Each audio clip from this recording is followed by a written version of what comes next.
warahmatullahi wabarakatuh. Perkenalkan, nama saya Windy Eka Febrianti, MPM 1950-33, kelas 19A. Saya dari Pendidikan Ekonomi. Di sini saya akan menjelaskan tentang misi dan visi. Pertama, saya akan menjelaskan visi. Visi adalah cara pandang jauh ke depan kemana organisasi harus dibawa agar dapat eksis, antisipatif, dan inovatif. Atau visi juga adalah suatu gambaran yang menantang tentang keadaan masa depan yang diinginkan organisasi atau perusahaan. Kemudian, visi mempunyai tujuan.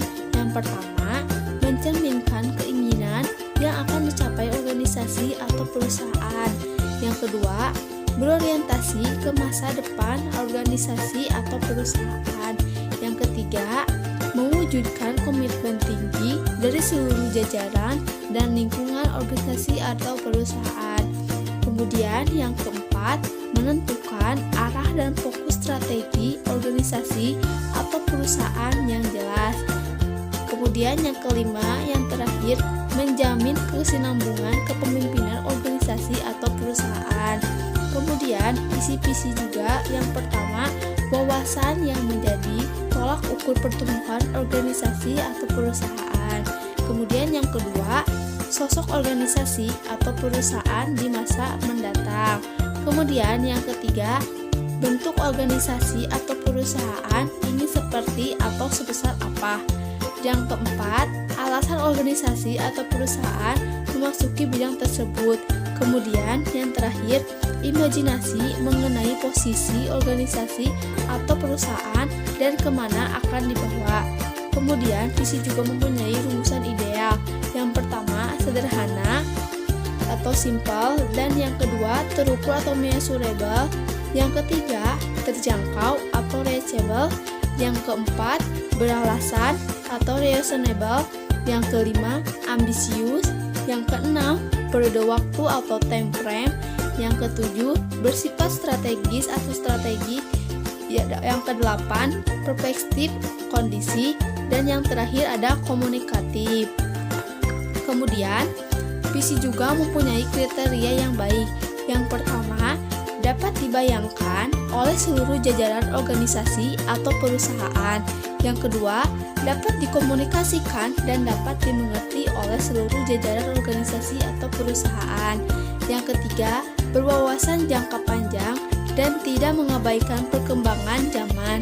Yang keempat, memiliki nilai yang memang diinginkan oleh anggota organisasi atau perusahaan. Dan yang kelima, terfokus pada permasalahan organisasi atau perusahaan agar dapat beroperasi. Nah, saya akan menjelaskan tentang misi. Nah, misi adalah sesuatu yang harus dilaksanakan oleh organisasi agar tujuan organisasi dapat terlaksana berhasil dengan baik. Kemudian, fungsi misi yang pertama, memberikan arah aktivitas atau usaha. Yang kedua, memfokuskan langkah-langkah yang akan diambil. Yang ketiga, objektif, target, dan program organisasi dirancang berdasarkan misi yang sudah dibentuk. Yang keempat, membimbing aksi dalam berbagai tingkat. Yang terakhir, membangun mencegah karyawan atau anggota organisasi agar tidak salah melangkah. Kemudian, adapun unsur-unsur pokok misi. Yang kesatu, kiat dan usaha untuk mewujudkan visi. Yang kedua, nilai-nilai dasar organisasi yang dinyatakan dalam misi organisasi. Yang ketiga, segmen pasar dan pelanggan. Yang keempat, pelanggan, pernyataan tentang produk atau jasa yang dimasuki atau dijualnya. Dan yang kelima, keyakinan yang kuat, asumsi-asumsi, dan budaya kerja dengan organisasi mutu. Yang keenam, pernyataan strategis, jangka panjang, dan jangka pendek. Nah, selanjutnya adapun cara meneruskan misi. Yang pertama, melibatkan pihak-pihak yang berkepentingan.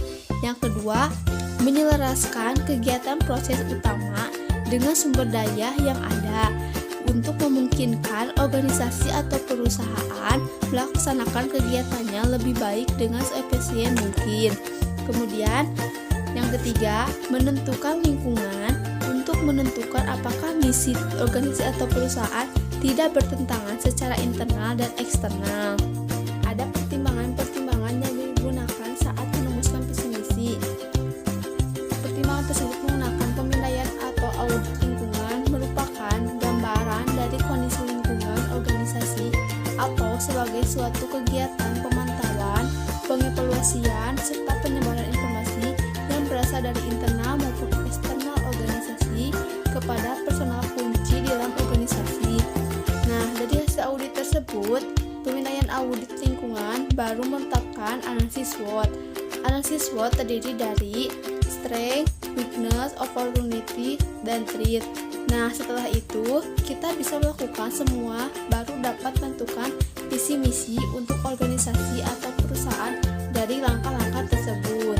Misi yang dibuat oleh yayasan saya yaitu Yayasan Pendidikan Madrasah Aliyah Windy Eka Febrianti, mempunyai visi disiplin, berilmu, dan berakhlakul karimah. Kemudian mempunyai misi yang pertama, membentuk karakteristik peserta didik yang jujur, kreatif, dan bertanggung jawab. Yang kedua, meningkatkan profesionalisme dan dedikasi pendidik dan tenaga kependidikan. Yang ketiga, meningkatkan partisipasi stakeholder. Kemudian yang keempat, membuat sarana dan prasarana dan memberdayakan lingkungan Madrasah Aliyah sebagai sumber belajar. Kemudian yang kelima, membentuk kesadaran warga Madrasah Aliyah terhadap lingkungan melalui program 7K, keamanan, ketertiban, kebersihan, keindahan, kekeluargaan, kerindangan, dan kesehatan. Kemudian misi yang terakhir, meningkatkan pencapaian prestasi peserta didik baik akademik dan non-akademik melalui kegiatan intrakurikuler maupun ekstrakurikuler. Kriteria visi misi yang ideal yang dibuat Yayasan Windy Eka Febrianti. Visi yang dibuat oleh yayasan sekolah saya yaitu disiplin, berilmu, dan berakhlakul karimah. Visi ini sudah dipertimbangkan dengan analisis yang saya buat sebelumnya. Yang pertama, tujuan visi yaitu menjadikan generasi yang berilmu, karena visi tersebut menciptakan peserta didik berilmu, disiplin, dan berakhlakul karimah. Kemudian dari isi visinya, dari visi yang saya buat dapat menciptakan peserta didik yang disiplin, berilmu, dan berakhlakul karimah.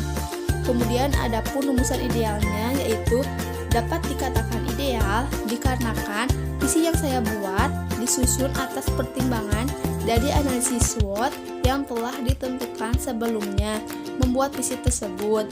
Dan visi ini juga disusun secara sederhana, komunikatif, dan ambisius. Kemudian adapun kriteria visi yang baik. Visi yang saya buat ini disusun supaya dapat dibayangkan oleh seluruh jajaran organisasi atau perusahaan, tidak mengabaikan perkembangan zaman, dan memiliki nilai yang memang diinginkan oleh organisasi atau perusahaan. Dan visi ini juga jelas memberikan gambaran tentang masa depan yang akan memberikan semangat pada peserta didik. Saja yang dapat saya sampaikan, semoga apa yang saya sampaikan bermanfaat. Kurang lebihnya mohon maaf. Wassalamualaikum warahmatullahi wabarakatuh.